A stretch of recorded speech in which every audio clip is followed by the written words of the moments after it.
चुनाव से पहले। लेकिन अखिलेश कटियार जी, एक मतभेद या वैचारिक अलगाव जो है, अलग अलग दल का अलग अलग स्टैंड होता है, वो इंडिया अलायंस में भी तो दिख ही रहा है। आम आदमी पार्टी का अलग स्टैंड, कांग्रेस का अलग स्टैंड, और आपकी सरकार आती तब भी वो दबाव वाला फैक्टर दिखता है, जैसा कि एनडीए में आप लोग दावा कर रहे हैं या जिक्र जिसका किया जा रहा है। अखिलेश जी। आयुष जी नमस्कार। अभी हमारे साथ इंडिया गठबंधन में जो घटक दल हैं उनके आपस में क्या मतभेद हैं ये बहुत महत्वपूर्ण नहीं है। महत्वपूर्ण ये है जो सरकार बनाने के लिए जिन दलों ने आपस में एक साथ होकर चलने की बात कही। मैं बात करूं नीतीश कुमार जी की। अब एक एजेंडा है जाति जनगणना का। क्या इस एजेंडे पे नीतीश कुमार जी समझौता करेंगे? अगर करेंगे तो बिहार की जनता को क्या कहेंगे वो? और क्या मोदी जी राष्ट्रीय स्तर पे जो चिल्लाते रहे कि जाति जनगणना का एजेंडा झूठ हो गया, फ्लॉप हो गया, जनता ने नकार दिया, उस पे क्या राय लेती है बीजेपी? एक बात। दूसरी बात, आप जिसकी जितनी संख्या भारी उसकी उतनी हिस्सेदारी। जब बीजेपी के खिलाफ माननीय नीतीश कुमार जी बिहार में सरकार चला रहे थे लालू जी के साथ और समाजवादियों के साथ, तो उन्होंने 75% रिजर्वेशन दिया। शेड्यूल 9 में उसे डालने की बात कर रहे हैं। क्या देश के और हिस्सों में भी जिसकी जितनी संख्या भारी उसकी उतनी हिस्सेदारी पे क्या भारतीय जनता पार्टी बात मानेगी? दूसरा सवाल। तीसरा सवाल, जो संविदा में रिजर्वेशन बिहार ने दिया है, क्या देश में भारत के प्रधानमंत्री संविदा में रिजर्वेशन देंगे? अगर नहीं देंगे तो क्या नीतीश जी उस पर क्या स्टैंड लेंगे?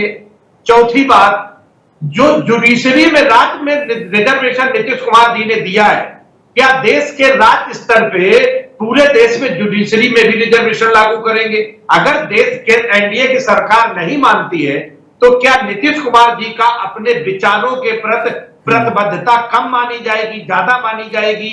हमें ऐसा लगता है कि ये सरकार साल डेढ़ साल से ज्यादा की उम्र इसकी नहीं रहेगी, क्योंकि जो काम नीतीश जी ने बीजेपी के जब खिलाफ में थे, आरजेडी और कांग्रेस के साथ गठबंधन में सरकार चला रहे थे, उन कामों को जो जमीन पर उतार के उन्होंने अपनी पहचान बनाई है, उन मुद्दों से समझौता करके मुझे नहीं लगता है कि वो चीज आगे लेके जाएंगे।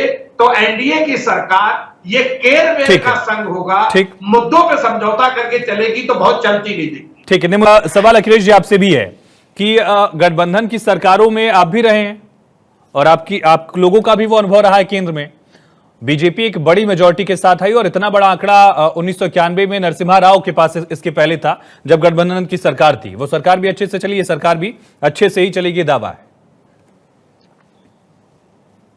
आयुष जी, जो बातें अभी भारतीय जनता पार्टी के प्रवक्ता बोल रहे हैं कि सबका एक ही मकसद है, माननीय नीतीश कुमार नरेंद्र मोदी जी के नेतृत्व में 2014 में नीतीश कुमार जी ने एनडीए छोड़ा क्यों था? ये किसी देश से छुपा नहीं है, क्योंकि उनको नरेंद्र मोदी जी का नेतृत्व स्वीकार नहीं था, कोई दूसरी वजह नहीं थी। और वो बातें बहुत बदली नहीं है। नहीं, वही नीतीश कुमार अभी नरेंद्र मोदी के साथ मंच पर एक साथ दिखे, रोड शोज में एक साथ दिखे, ये भी कहा कि गलती हो गई, इधर उधर चले जाते हैं, अब साथ ही रहेंगे। नीतीश कुमार ने कहा बात पे एनडीए छोड़ के चले गए थे नीतीश कुमार जी। आज जब परिस्थिति बदली है तो मुझे लगता नहीं आयुष जी वो विषय बहुत डाइल्यूट हुआ होगा।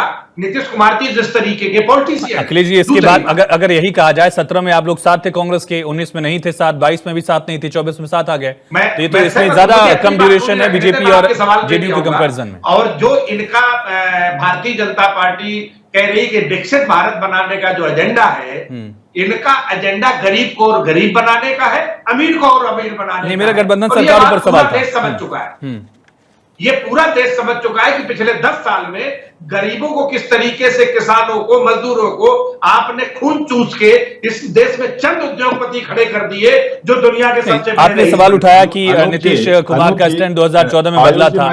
मैं वापस आऊंगा, मैं ज्योति बाबू आता हूं 1 मिनट। लेकिन सवाल यही है अखिलेश जी कि आप लोगों का स्टैंड भी बदला है, राजनीति में बदलता रहता है। 2014 की बात की जाए, 17 की बात की जाए, 19 की बात की जाए, 22 की बात की जाए, अलग अलग गठबंधन रहे आप लोगों के। 17 में आप लोग अखिलेश यादव और राहुल गांधी एक साथ लड़े थे, 19 में बसपा के साथ गए, मायावती के साथ गए, 22 में आप लोग अलग अलग छोटे छोटे दलों को साथ लेकर आए थे। तो राजनीति में स्टैंड बदलता तो रहता ही है, कोलिशन। आयुष जी, स्टैंड बदलता है, लेकिन नीतीश कुमार जी को एनडीए में प्रॉब्लम अगर किसी से थी तो सिर्फ माननीय नरेंद्र मोदी जी से थी। विचारों के स्टैंड पे आगे पीछे बात रह सकती है और वो विचार बीजेपी के साथ जेडीयू के आज भी खड़े हैं। महाराष्ट्र में